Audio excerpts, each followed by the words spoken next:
They give you affection, but swipe at your hand when you try to pet them. They bring you offerings of gratitude 1 minute or sit on their perch quietly judging you the next. If you guessed that we're talking about cats, you'd be correct. Joining us to break down all the marvelous quirks of our feline companions is Dr. Suzanne Hetts, co-owner of Animal Behavior Associates in Sun City, Arizona. Thank you for joining us. It's my pleasure. Hello, everybody. Is that kind of in a nutshell, what a cat's all about? Well, I think cats are sometimes underappreciated. Certainly that they can scratch you when we think we're trying to be nice to them. But as we were talking about earlier, they're kind of looking out for their best for themselves. And so looking at their behavior from that viewpoint, that makes them a little bit easier to understand, I think. It's true. Well, right off the bat, you kind of said it, because there are dog people, self-proclaimed dog people, and then there are cat people. So I'm just curious, what is it about cats that either draws people to them or pushes them away? Well, actually, there's been a little bit of research done on that, on the personality of dog owners versus cat owners.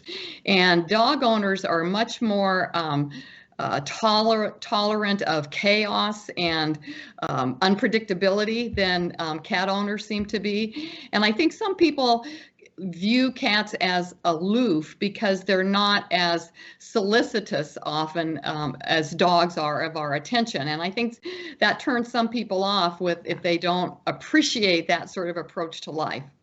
That is so true. And you can definitely see it in different people's personalities.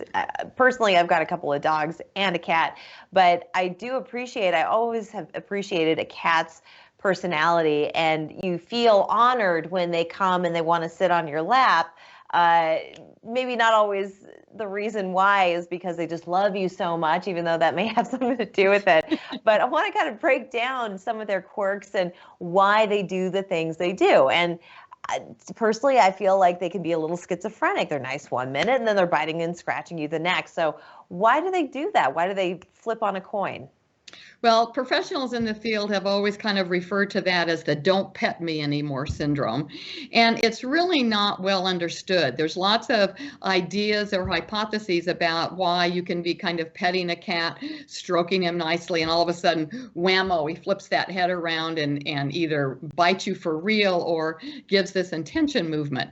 And oftentimes in those situations, the cats are giving warning signs that for whatever reason, that petting is becoming uncomfortable, and you'll see them kind of flick their tails back and forth really quickly, or you'll feel their body tense up a little bit. Sometimes you'll see their skin ripple a little, or they'll kind of give you the eye, turning that head around like that. And those should be signs that we need to pay more attention to, that tell us, well, maybe the cat's not liking petting anymore. And why that is, it's not well understood. Interesting. What does purring tell us? Cats will purr under lots of different circumstances. They can purr when they're sick. It's been hypothesized that it's a self-comforting behavior. It's one of those behaviors that can happen for lots of reasons. They can also purr when they're contented.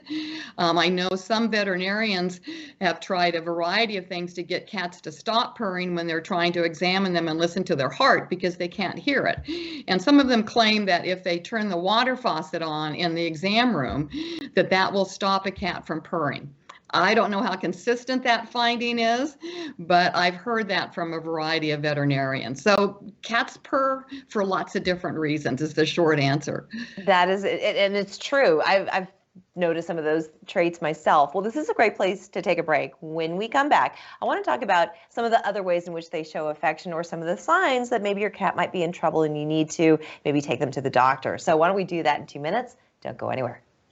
Welcome back. We've been chatting with Dr. Suzanne Hetts. She's an animal behaviorist, and we've been talking about cats, what makes them tick. And sometimes they're the most misunderstood pet out there because they have quirky little personalities. They can purr and love you 1 minute, they can scratch you the next, but it's all about us recognizing certain signs as to when they're feeling uncomfortable.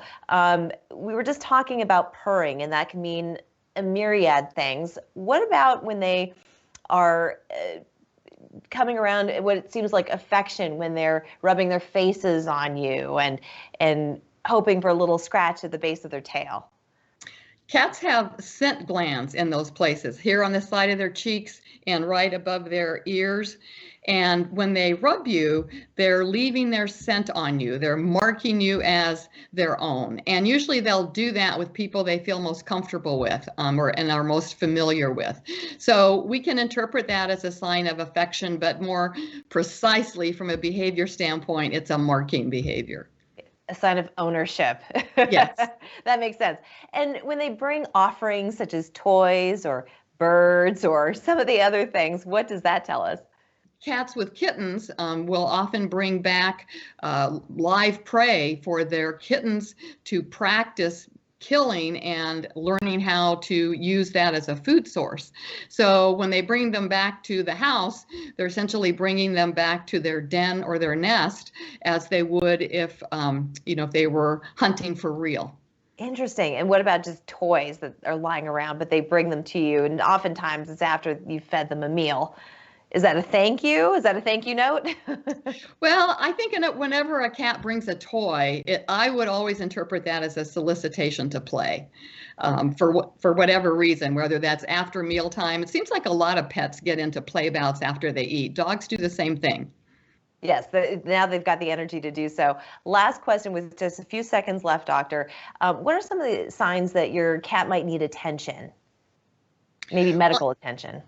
Any sudden change in behavior is always a red flag that tells you that your cat needs to be looked at by a veterinarian. Any vocalizations that are abnormal, that might be signs of pain, any lethargy or refusal to eat, changes in bowel or bladder habits, any kind of sudden behavior change, don't assume it's a behavior problem, because it could have a medical cause, and that's where you need to start. Okay, Dr. Hetts, thank you so much for joining us. Wonderful information. Lots more questions for you, but we ran out of time. Hopefully we'll be back next time. Yes, we're back after this.